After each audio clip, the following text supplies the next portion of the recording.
I was fixing the kitchen chair when my son-in-law snatched the screwdriver from my hand. "You're too slow even for this, old man," he yelled. My daughter just turned her face away, pretending not to see. 5 minutes later, the sound of splintering wood made her run back, and she froze when she saw what I'd done. "I'm glad to have you here. Follow my story until the end and comment the city you're watching from, so I can see how far my story has reached. I never thought a simple kitchen chair would change everything." At 62, I had grown accustomed to the small humiliations that had become part of my daily routine. Stanley, my son-in-law, had a way of making me feel invisible in my own home, and my daughter Norah had perfected the art of looking the other way. It was a Tuesday afternoon when the chair finally gave out. The wooden leg had been wobbling for weeks, but every time I mentioned it, Stanley would roll his eyes and mutter something about how I complained about everything. So I decided to fix it myself. How hard could it be? I had been fixing things long before Stanley came into our lives 5 years ago. I gathered my tools from the garage, a screwdriver, some wood glue, a small clamp. Nothing fancy, just the basics I had used countless times over the years. The kitchen was quiet except for the distant sound of Nora's television from the living room. Stanley was supposed to be job hunting again, though I suspected he was actually playing games on his phone. I turned the chair upside down and examined the loose joint. The screws had worked themselves free over time, creating a gap that needed to be filled and reinforced. I applied a thin line of wood glue to the joint and began working the screwdriver, trying to tighten the connection without stripping the old wood. That's when I heard his heavy footsteps on the kitchen tile. "What the hell are you doing now?" Stanley's voice cut through the peaceful silence like a knife. I looked up to see him standing in the doorway, his thick arms crossed over his chest, that familiar sneer already forming on his lips. "Just fixing the chair," I said quietly, turning my attention back to the screw. "The leg was loose." "You're doing it wrong." He stepped closer and I could smell the stale beer on his breath, even though it was only 2 in the afternoon. "You're supposed to clamp it first, then add the glue." "Jesus, don't you know anything about woodworking?" I continued working, trying to ignore him. "I've been fixing furniture since before you were born, Stanley." That was apparently the wrong thing to say. His face darkened and he took another step toward me. "Yeah, well, maybe that's the problem. Maybe you're too old to remember how to do anything right anymore." My hands trembled slightly as I tried to maintain my grip on the screwdriver. The screw was almost tight enough, just needed a few more turns. But Stanley wasn't finished. "Look at you, shaking like a leaf. You can't even hold a simple tool steady." His voice was getting louder now, that cruel edge that always appeared when he sensed weakness. "No wonder everything around here falls apart. You're too slow even for this, old man." Before I could react, his large hand shot out and grabbed the screwdriver from my grip, yanking it away with such force that I nearly lost my balance. The sudden movement sent a shock of pain through my arthritic fingers, but it wasn't the physical pain that hurt the most. "Stanley!" I called out, louder than I intended. "I was using that." "Not anymore," he said, examining the screwdriver like it was some precious artifact I had been mishandling. "I'll fix it properly, the way it should be done." I stood there for a moment, my empty hand still curved around the ghost of the tool he had snatched away. The humiliation burned in my chest, a familiar weight that had been growing heavier with each passing month. This wasn't the first time Stanley had treated me like a foolish child in my own home, and it certainly wouldn't be the last. But something was different this time. Maybe it was the way he had grabbed the tool, like I had no right to touch anything in my own house. Maybe it was the casual cruelty in his voice, the assumption that he could simply take whatever he wanted from me without consequence. Or maybe it was the sound of Nora's footsteps retreating from the kitchen doorway. I turned and caught a glimpse of her disappearing back down the hallway. She had been there. She had seen everything, and she had chosen to walk away rather than say a word in my defense. My daughter, who I had raised alone after her mother died. My daughter, who I had worked 2 jobs to put through college. My daughter, who had once looked at me like I could fix anything in the world. She had watched her husband humiliate me and decided it wasn't worth her time to intervene. Stanley was crouched over the chair now, working with exaggerated precision to show me how it should really be done. "See, you clamp it here first," he was saying, his voice dripping with condescension. "Then you apply the glue evenly, not just glob it on like you were doing." I stood behind him, watching his thick fingers manipulate my tools, feeling something cold and hard settling in my stomach. The kitchen suddenly felt smaller, the walls pressing in around me. The afternoon light streaming through the window seemed dimmer somehow, casting everything in shadow. "You got that, Ken?" Stanley looked up at me with that smirk I had learned to hate. "Next time maybe you should ask for help instead of making things worse." I nodded slowly, but I wasn't really listening anymore. My attention was focused on a loose piece of wooden molding near the kitchen counter, a small strip that had been bothering me for weeks. It was barely hanging on, held in place by just one nail. Without really thinking about it, I reached out and grasped the molding with both hands. "Kenneth?" Nora's voice came from down the hall. "Is everything okay in there?" I looked at Stanley, still crouched over my chair with my tools, treating me like an incompetent stranger in my own kitchen. I thought about all the times he had spoken to me this way, all the times Norah had pretended not to see, all the small deaths I had endured in silence. Then I pulled. The sound of splintering wood echoed through the kitchen like a gunshot. The molding came free with such violence that it sent wood chips flying across the room.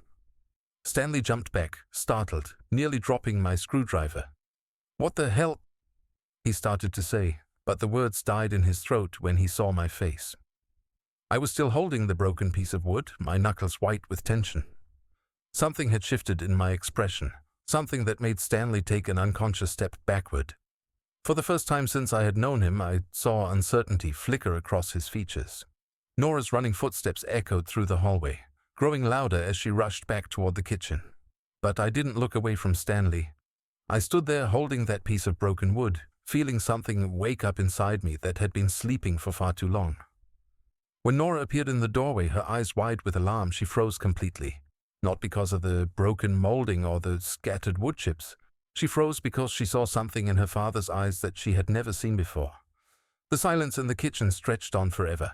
Norah stood frozen in the doorway, her mouth slightly open, staring at me like she had never seen me before. Stanley had backed himself against the counter, his eyes darting between the splintered wood in my hands and my face. For 5 long seconds, nobody moved. Nobody breathed. Then Stanley cleared his throat and tried to reclaim his authority. "Jesus, Ken, what's gotten into you? You nearly gave me a heart attack." His voice was attempting its usual condescending tone, but there was something else underneath it now, something that sounded almost like caution. I set the broken molding down on the counter with deliberate care, my movements slow and controlled. "Sorry," I said quietly. "It was already loose. I guess I pulled too hard." But even as the words left my mouth, I knew they weren't true. And somehow I suspected they knew it too. Norah was still staring at me with that strange expression, like she was trying to solve a puzzle. "Dad, are you feeling all right? You look—" "I'm fine, sweetheart," I said, turning to meet her gaze. "Just frustrated with myself for being so clumsy." She didn't look convinced, but she nodded anyway. Stanley had already returned his attention to the chair, but I noticed he kept glancing up at me every few seconds, as if making sure I was still the harmless old man he thought he knew. If only he knew the truth.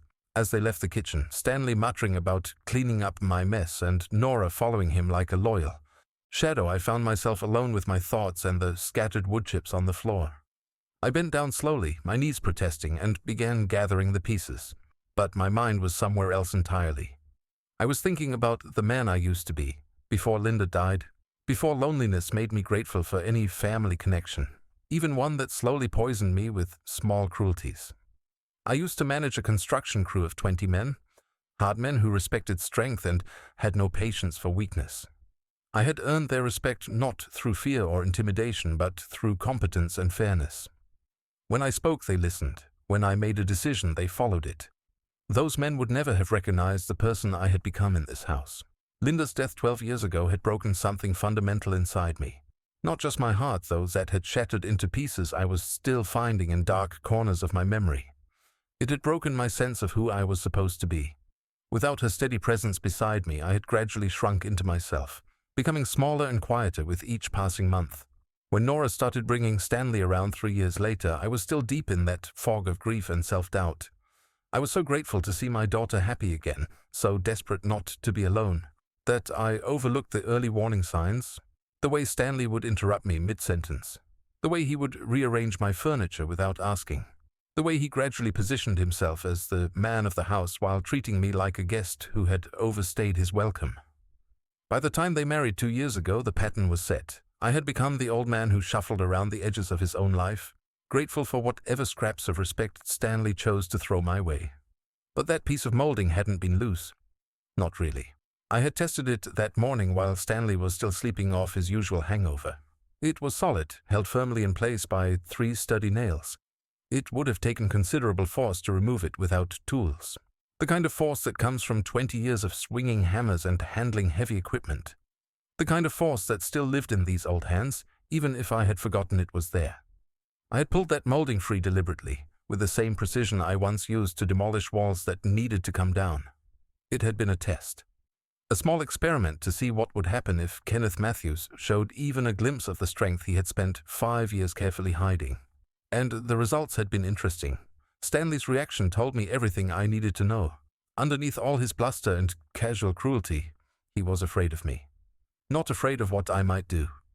He didn't think I was capable of anything threatening. He was afraid of who I might remember I used to be. Bullies always are.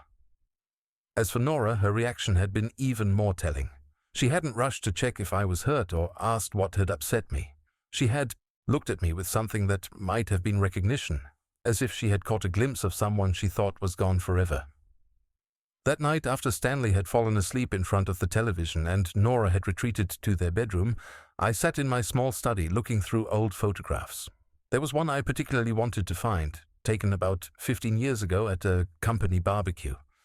I found it tucked between the pages of an old address book.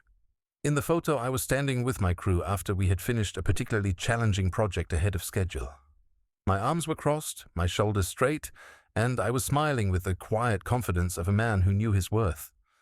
I barely recognized him, but as I studied that photograph, feeling the ghost of old certainties stirring in my chest, I began to understand something important. That man wasn't really gone.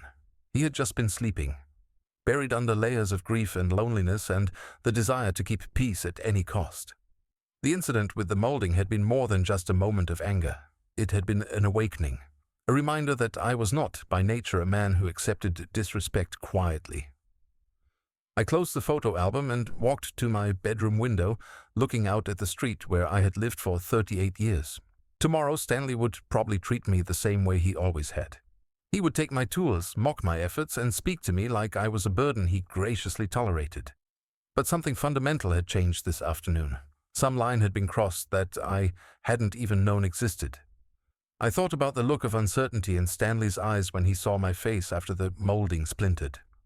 I thought about Nora's confused stare as if she was seeing a stranger wearing her father's clothes. Maybe it was time they met the real Kenneth Matthews. The man who had built things that lasted, who had commanded respect without demanding it, who had never backed down from a challenge worth fighting.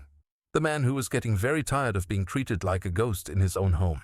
As I prepared for bed, I found myself looking forward to tomorrow for the first time in months. Not because I expected things to magically improve, but because I was beginning to remember what it felt like to stop accepting things I didn't have to accept. The broken molding was just the beginning. 3 days after the kitchen incident, I started paying attention in ways I hadn't for years.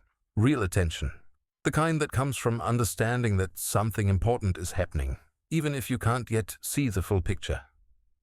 Stanley had been different since Tuesday, not dramatically so. He still treated me with the same casual disrespect he always had, but there was something new in his behavior, a heightened alertness when I was around, as if he was watching for signs of whatever he had glimpsed in my face that afternoon. It was Friday evening when I discovered just how much I had been missing. I was in my study, supposedly reading, but actually listening to the conversation taking place in the living room. Norah and Stanley were discussing finances, something they usually did behind their closed bedroom door. But tonight, perhaps because they thought I was engrossed in my book, they were speaking freely. The property tax bill came today, Norah was saying, and I could hear the stress in her voice. $4,200. Dad usually handles it, but... But what? Stanley's voice carried that edge of impatience that appeared whenever Norah showed signs of independent thinking. I don't know if we should just assume he'll pay it again. Maybe we should talk to him about it first." Stanley's laugh was sharp and humorless. "Talk to him? Norah, your father lives here rent-free. The least he can do is cover the property taxes on his own house." I set my book down carefully, my pulse beginning to quicken. My own house?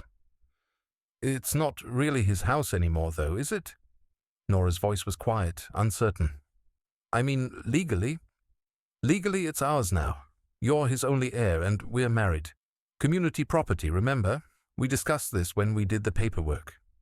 What paperwork? I rose from my chair as quietly as possible and moved closer to the study door, which I had left slightly ajar. My heart was beating so hard I was afraid they might hear it.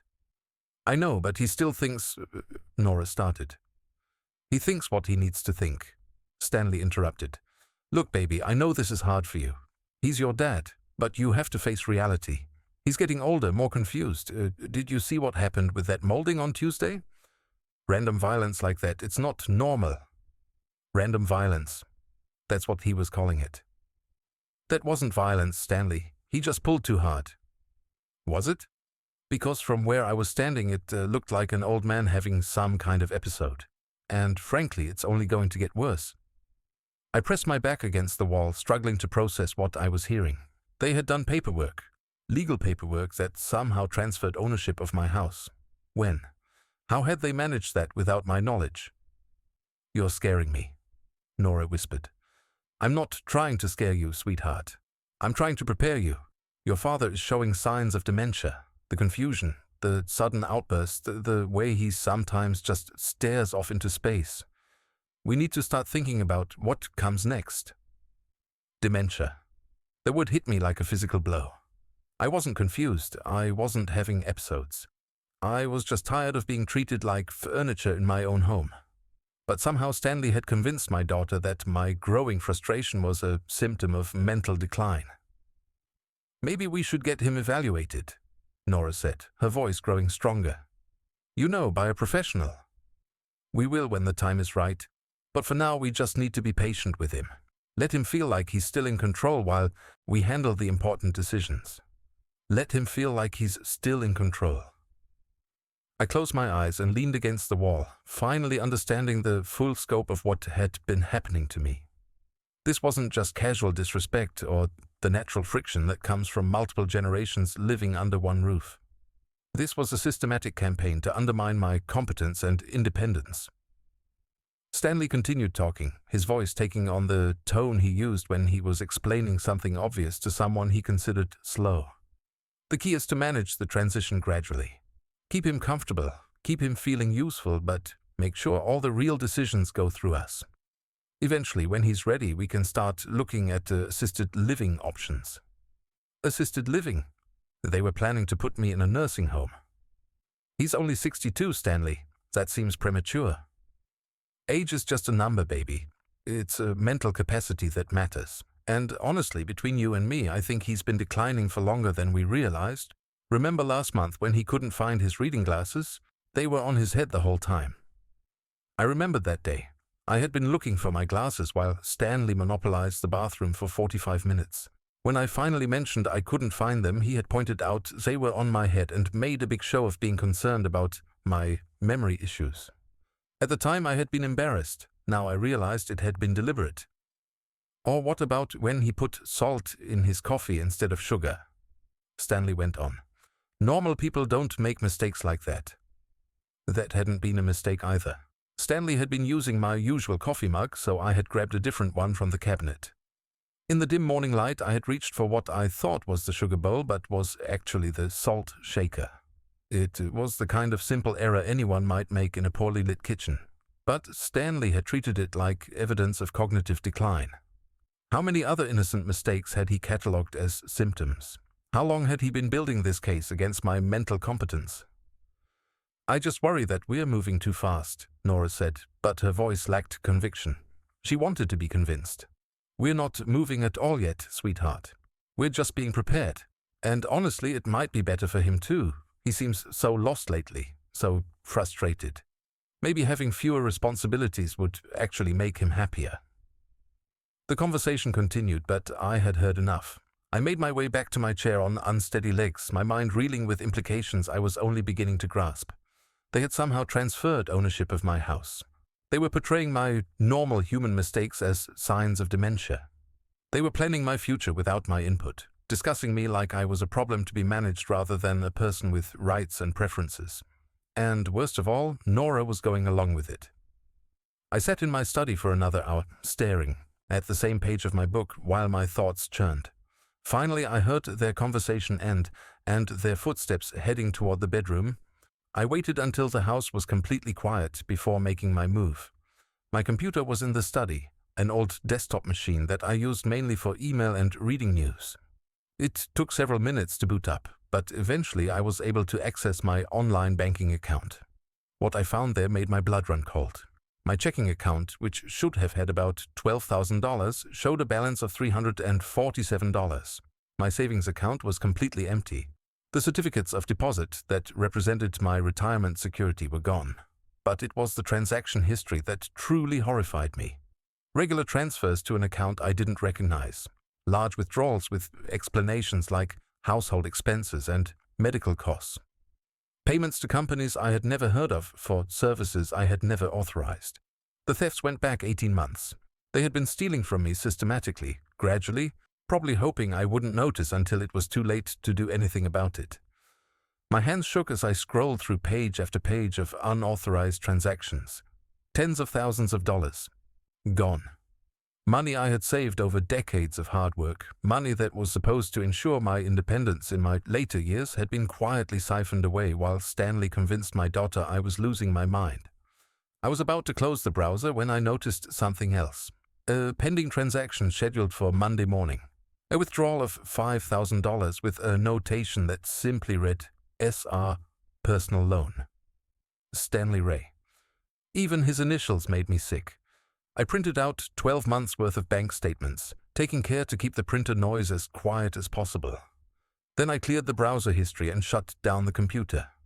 As I sat there in the dark, holding the evidence of their betrayal, I felt something cold and hard settling in my chest. This wasn't just about disrespect anymore. This was theft. This was fraud. This was my own daughter helping her husband steal my future. But more than that, it was about Stanley's long-term plan finally becoming clear. He wasn't just trying to humiliate me or push me to the margins of my own life.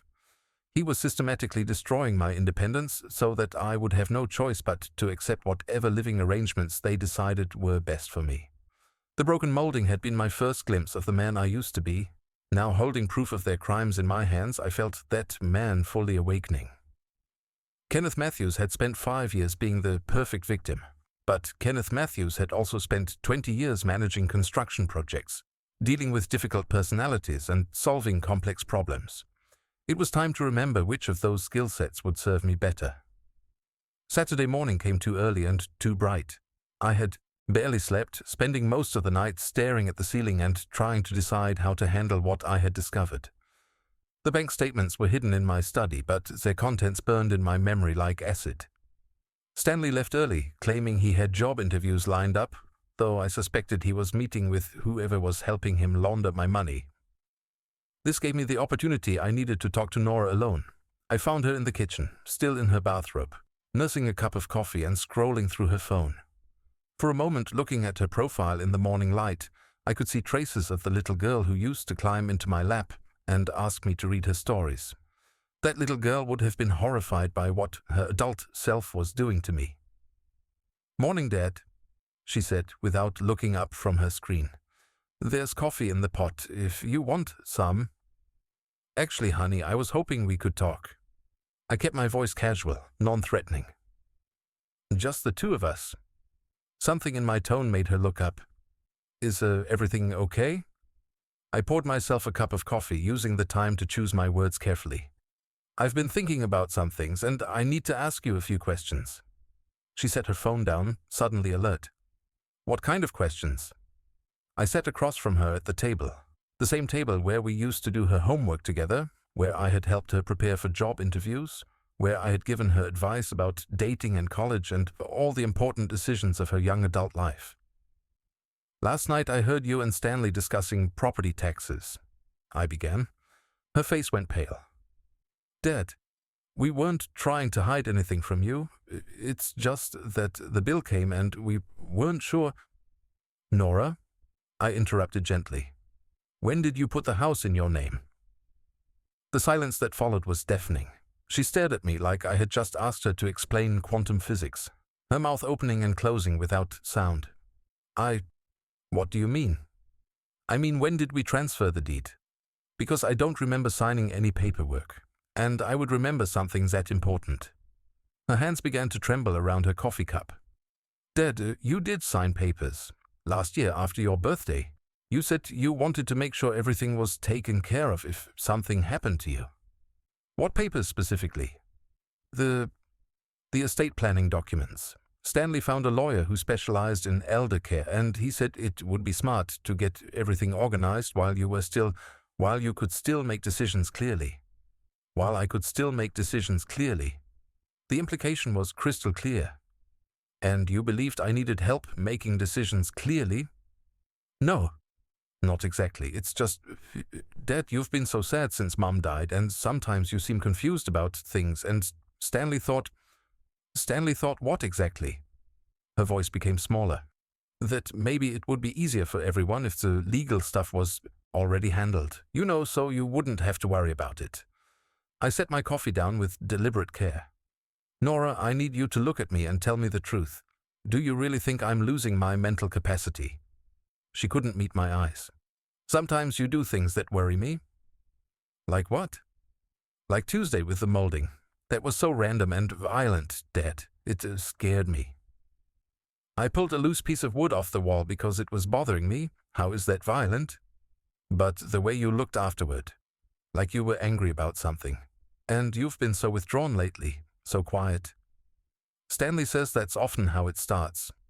Stanley says. Everything came back to what Stanley said, what Stanley thought, what Stanley recommended. What else has Stanley told you about my condition? She shifted uncomfortably. It's not like that, Dad. He's just been watching out for you. For both of us. By stealing my money? The words hung in the air between us like a physical barrier. Nora's face went completely white, and for a moment I thought she might faint. What are you talking about? She whispered. I pulled the bank statements from my shirt pocket and placed them on the table between us. I checked my accounts last night, honey. Everything's gone. Decades of savings wiped out by someone with access to my banking information. She stared at the papers but didn't touch them. Dad, that's impossible. We would never... Look at them, Norah. I don't need to look at anything. You're confused about something, and Stanley can explain. Stanley can explain why there's a $5,000 withdrawal scheduled for Monday morning with his initials on it. Her hand flew to her mouth. Oh, God. Did you know, honey? Did you know he was stealing from me? Tears started flowing down her cheeks, but she shook her head frantically. No, Dad, it's not stealing. It's just, we've been handling your finances because you weren't paying attention to them anymore. You stopped opening bills, stopped balancing your checkbook. We were trying to help. By emptying my accounts? By taking care of things you couldn't take care of yourself. Her voice rose to a near shout. Dad, you haven't paid a bill in 2 years. You haven't even looked at your bank statements. We've been keeping this household running while you just exist. I felt like she had slapped me. I exist. Is that what you think I've been doing? What else would you call it? You shuffle around here like a ghost. You never talk to us unless we talk to you first. You spend all your time in that study, reading the same books over and over. Stanley says you're depressed on top of everything else. Stanley says a lot of things. Because Stanley cares about you. About us. He's the one who noticed you were having problems. He's the one who suggested we get help. He's the one who found the lawyer and set up the estate planning and took over the finances because you couldn't handle them anymore. I stared at my daughter, this woman I had raised and loved and sacrificed for, and realized that somewhere along the way I had completely lost her. Stanley had poisoned her against me so thoroughly that she genuinely believed stealing my money was an act of kindness. Norah, I said quietly, I want you to listen to me very carefully. I am not confused. I am not losing my memory. I am not incompetent. I have been quiet and sad, yes, because I miss your mother and because I've been lonely. But that doesn't mean I can't take care of myself." She wiped her eyes with the back of her hand. "Dad, I know you think that, but..." "But what? But Stanley has convinced you otherwise? Stanley loves this family. Stanley loves my money, and apparently he loves having a place to live rent-free while he systematically steals everything I've worked for." "That's not true." "Then explain the bank statements, Norah. Explain 18 months of unauthorized withdrawals. Explain how my retirement savings disappeared while I was supposedly too incompetent to notice." She looked down at the papers again, her hands shaking. "There has to be an explanation." "There is an explanation. Your husband is a thief and he's been using you to help him steal from me." "Stop it," she cried, standing up so quickly her chair nearly fell over. "Just stop it. Stanley is a good man who's been trying to help us. He's been patient with you even when you've been difficult and stubborn and..." "And what, Norah? What have I done that's been so difficult?" "You question everything he does. You act like he doesn't belong here. You make him feel unwelcome in his own home." "His own home?" "Our home. Mine and Stanley's home. You're the one living here as our guest, Dad, not the other way around." The words hit me like physical blows. This wasn't just about money or respect. This was about my daughter choosing her husband over her father so completely that she had rewritten our entire history. I stood up slowly, feeling every one of my 62 years in my bones. "I see." Something in my tone made her step back. "Dad, I didn't mean..." "Yes, you did. And I'm glad you said it, because now I understand where we stand." "Where we stand?" "You've made your choice, honey. You've chosen to believe that I'm incompetent, that I'm a burden, that I'm a guest in my own home. You've chosen to side with a man who's been systematically stealing from me and planning to put me in a nursing home. That's not... We're not... And I've made my choice too." I picked up the bank statements and folded them carefully. "I'm going to get my money back, Norah, all of it. And I'm going to make sure Stanley faces consequences for what he's done." "Dad, please, let's just talk to Stanley when he gets home. I'm sure he can explain..." "I don't want his explanations. I want my life back." I headed toward the door, then paused and looked back at her. She was crying again, her hands pressed against her face, looking young and lost and frightened. For a moment my heart almost softened. This was still my daughter, still the little girl I had loved and protected and guided through childhood. But then I remembered her words. "You're the one living here as our guest." "I love you, Norah," I said quietly, "but I won't let you destroy me to save your marriage." As I walked out of the kitchen, I could hear her sobbing behind me. It broke my heart, but it didn't change my mind. Kenneth Matthews had spent 5 years being the perfect victim, accepting insults and theft and manipulation because he was afraid of being alone. But being alone was better than being devoured. Monday morning, I was waiting in the bank parking lot when they opened at 9 o'clock. I had spent the weekend researching, planning and preparing for what needed to happen next. The old Kenneth Matthews might have confronted Stanley directly, demanding explanations and hoping for remorse. But the man I was becoming understood that predators like Stanley only respond to superior force. The bank manager, Mrs. Chen, remembered me from my construction days. I had done the renovation work on their downtown branch 7 years ago, and she greeted me warmly when I explained I needed help with what appeared to be fraudulent activity on my accounts. "Mr. Matthews, I'm so sorry this has happened," she said, reviewing the statements I had brought. "This type of elder financial abuse is unfortunately becoming more common." Elder financial abuse. The phrase stung, but it was accurate. What are my options? "Well, first we need to freeze all your accounts immediately to prevent any further unauthorized access. Then we'll need to file a police report and begin the process of documenting every fraudulent transaction." "How long will that take?" "The investigation could take several months, but we can expedite the process if you have clear evidence of who was responsible." She looked at me carefully. "Do you know who has been accessing your accounts?" I nodded. "My son-in-law, and possibly my daughter." Her expression grew sympathetic but professional. "I understand this must be very difficult for you. Do you have somewhere safe to stay while this gets sorted out?" That was a question I hadn't fully considered. Legally, the house might be in Norah's name now, but I wasn't about to be driven from my home by a thief and his accomplice. "I'll figure something out." By Tuesday afternoon, I had filed the police report and opened new accounts that Stanley couldn't access.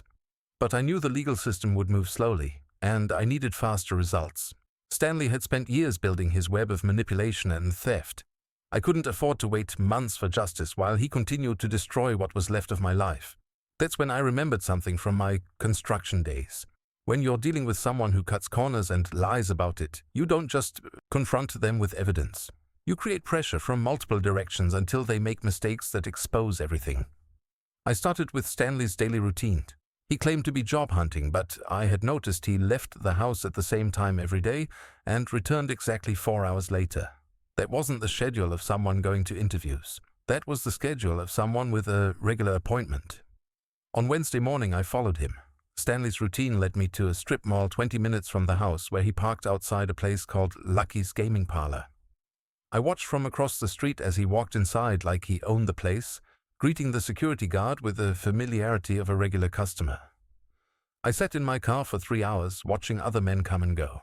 Young men, old men, men in expensive suits, and men in work clothes. All of them had the same hungry, desperate look in their eyes that I recognized from construction sites where workers would blow their paychecks on poker games during lunch breaks.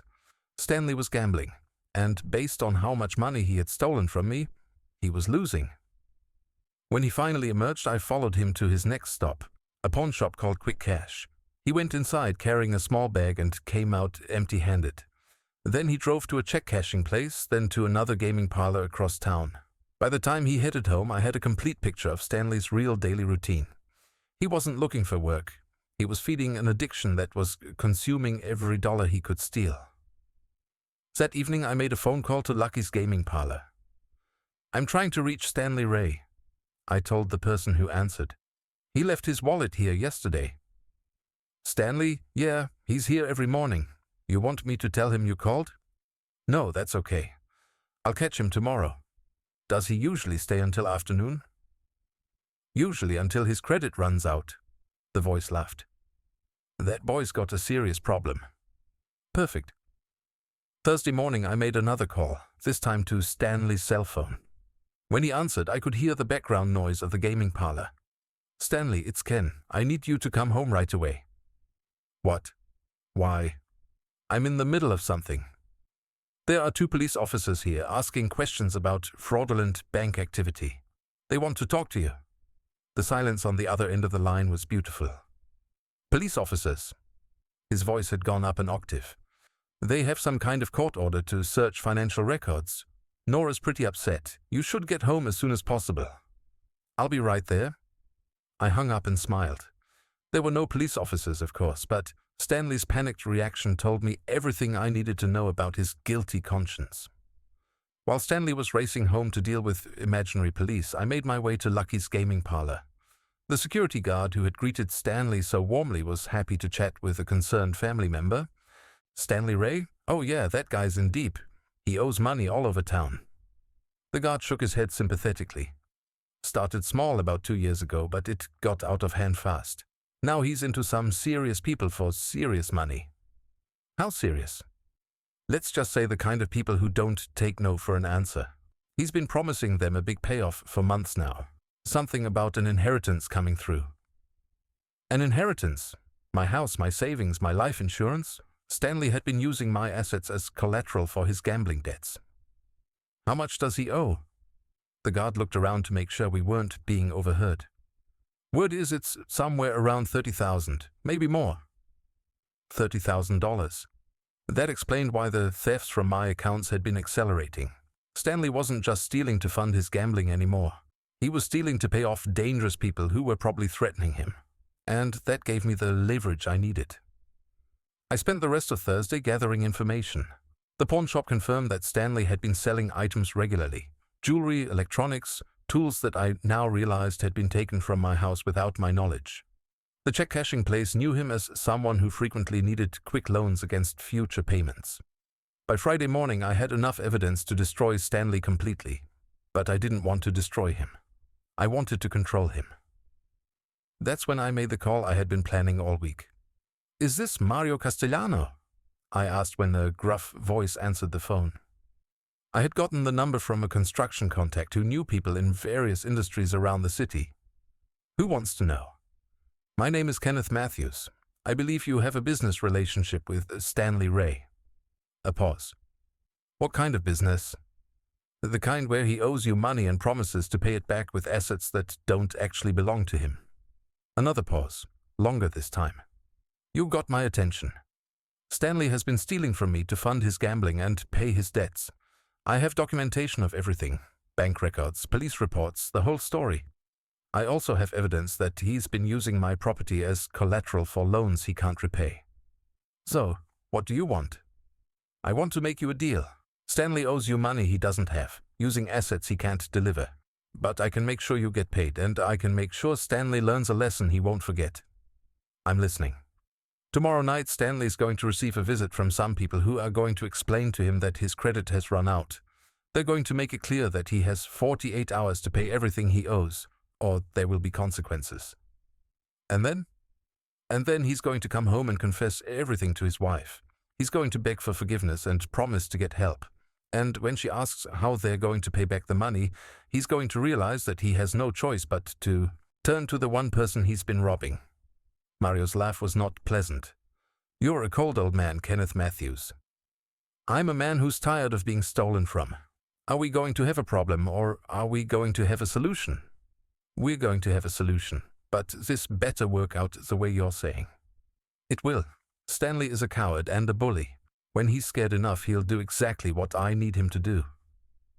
After I hung up, I sat in my study looking at the chess set I hadn't touched in years.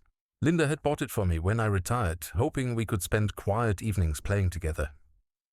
We had only managed a few games before the cancer took her away, but I remembered the lessons.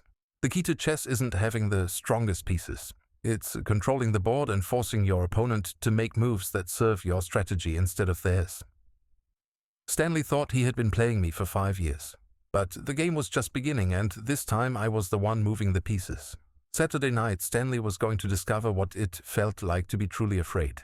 And Sunday morning, he was going to learn that sometimes the person you've been underestimating is the most dangerous opponent you could possibly face.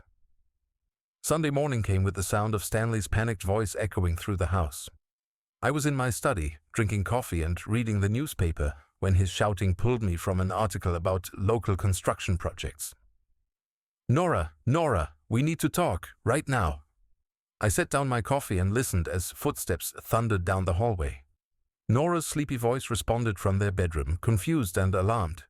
Stanley, what's wrong? What time is it? Get up. We have a serious problem. I had been waiting for this moment since Saturday night, when Stanley's gambling creditors had apparently paid him the visit I had arranged. I hadn't seen him come home. He had arrived sometime after midnight, and from the sounds I heard through the walls, he had spent most of the night pacing and muttering to himself. Now it seemed he was ready to have the conversation I had been planning for him. I moved closer to my study door, positioning myself where I could hear everything clearly. Nora's voice was growing more awake and more worried. Stanley, you're scaring me. What happened? His voice cracked. I made some mistakes, baby. Bad mistakes, and now we're in trouble. What kind of mistakes? There was a long pause, and when Stanley spoke again, his voice was barely above a whisper. I owe money. A lot of money. To people who don't accept excuses. How much money? $32,000. I heard Norah gasp, then a moment of stunned silence. When she spoke again, her voice was hollow. 32,000. Stanley, where did you get $32,000 to lose? I borrowed it. Against the house, against your dad's accounts, against everything I could use as collateral. I thought I could win it back, but you used Dad's money. I used our money. Money that was sitting there doing nothing while we struggled to pay bills. Our money? Nora's voice was rising now. Stanley's, that wasn't our money. That was Dad's retirement savings. Your dad doesn't need retirement savings. He's got you to take care of him. But we needed that money to live, to get ahead, to build something for ourselves. I heard footsteps moving rapidly across the floor, then the sound of Nora's voice, tight with panic. Oh my God, Stanley. Oh my God. How could you do this? I was trying to help us. I was trying to make things better. By stealing from my father? By using resources that were available. Look, it doesn't matter how it happened. What matters is that we fix it. These people, Norah, they're not going to wait much longer. They made that very clear last night. There was another pause, and I could picture Norah trying to process what she was hearing. What did they do to you? They didn't hurt me, not yet, but they will if I don't pay them back by Tuesday. Tuesday? That's 2 days.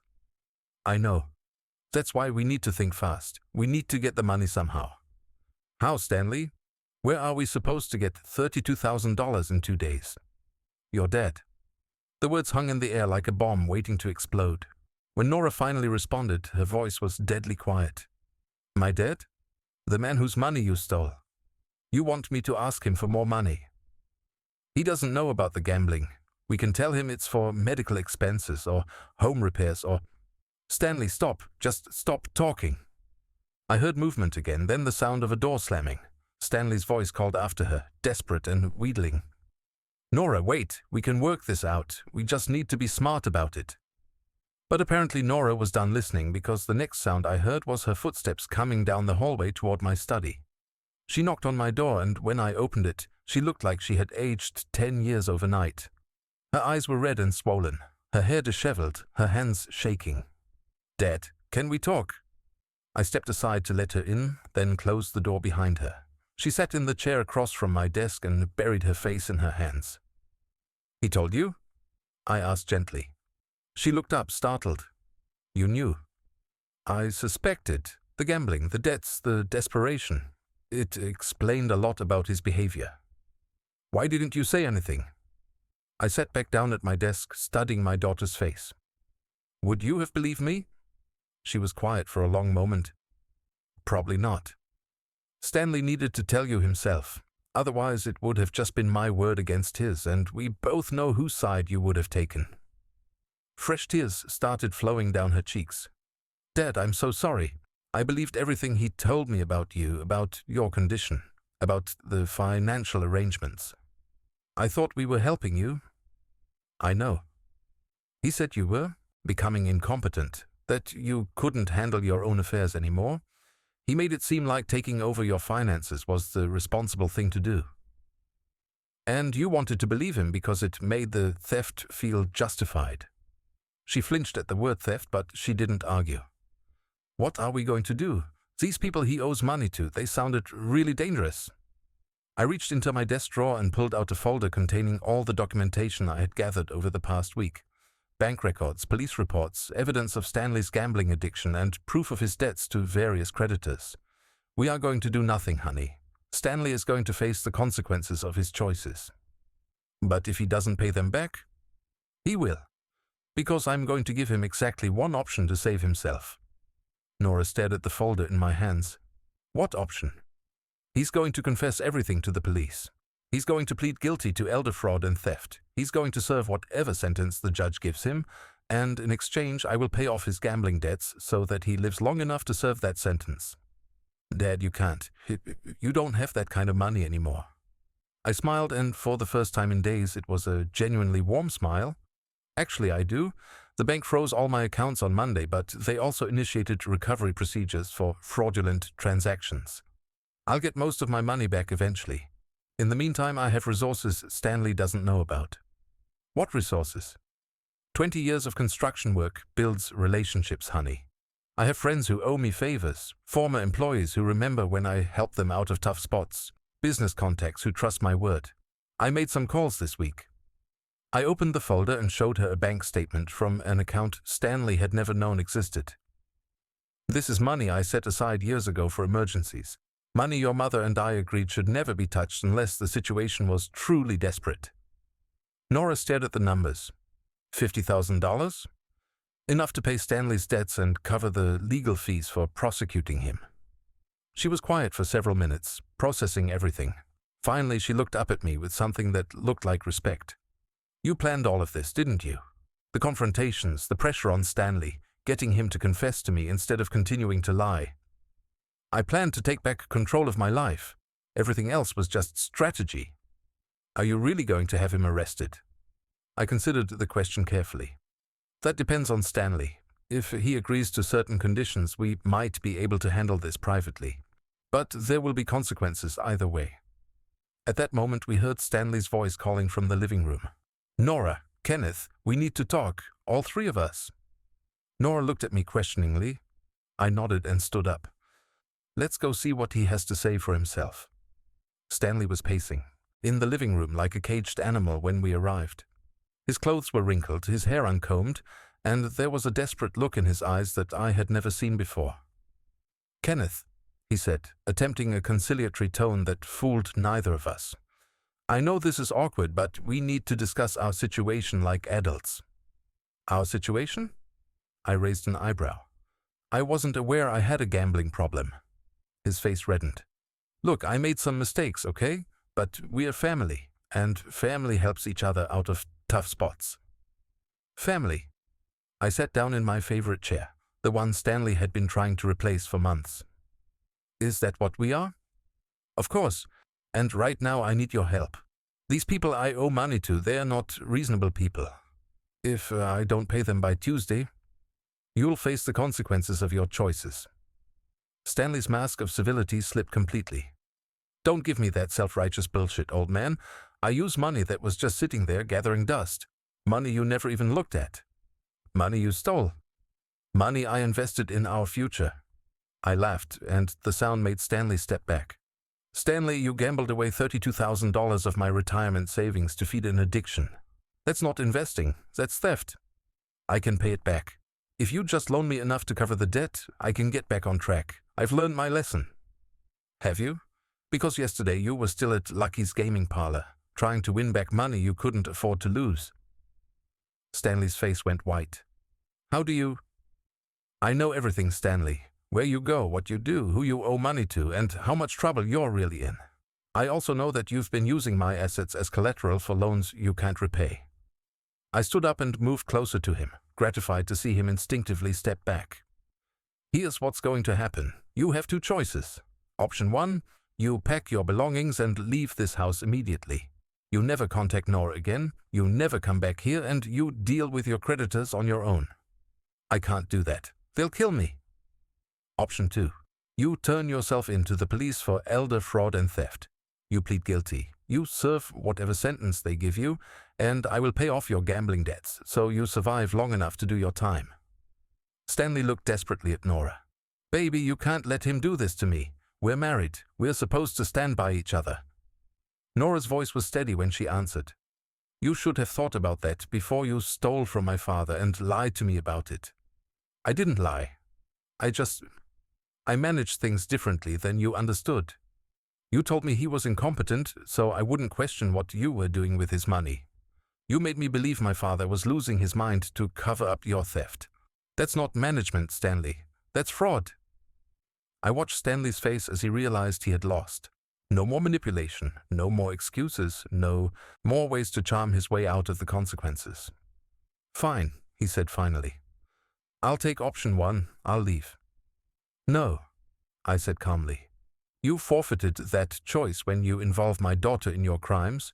You turned her into an unwitting accomplice, and you made her doubt her own father's competence. Option 1 is no longer available. You can't force me to confess to anything. I can't force you to do anything, but Tuesday morning your creditors are expecting payment.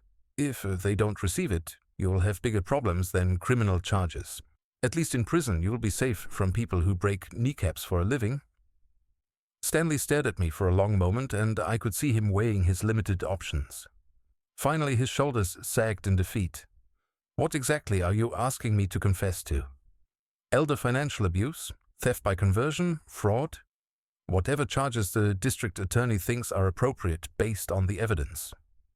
And you'll really pay off the gambling debts? Once you're formally charged and in custody, yes. I keep my word, Stanley. It's something you might want to try. 3 hours later, we were sitting in a police station while Stanley gave his statement to a detective who specialized in financial crimes against elderly victims. Norah sat beside me, holding my hand for the first time in years. Dad, she said quietly while we waited for the paperwork to be completed. Yes, honey. I know sorry isn't enough, but I need to say it anyway. I'm sorry I didn't believe in you. I'm sorry I let him convince me you were losing your abilities. I'm sorry I chose him over you. I squeezed her hand gently. You chose what seemed like the truth at the time. Stanley is very good at making lies sound reasonable. What happens now? I mean, after all this is over?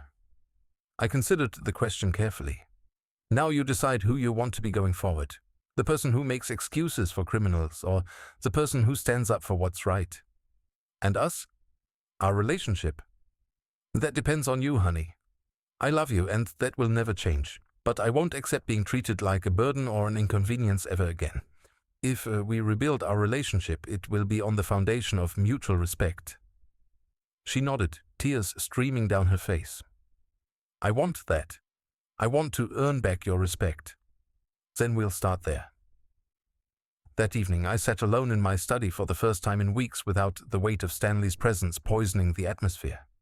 The house felt different, cleaner somehow, like a fever had finally broken. I pulled out the chess set and began arranging the pieces for a game I would probably play against myself. But for the first time since Linda's death, I felt like I was exactly where I belonged. The man I used to be wasn't gone. He had just been sleeping, waiting for the moment when strength was more important than peace. Now that he was awake, Kenneth Matthews was ready to live the rest of his life, on his own terms. And this time no one would ever mistake his kindness for weakness again.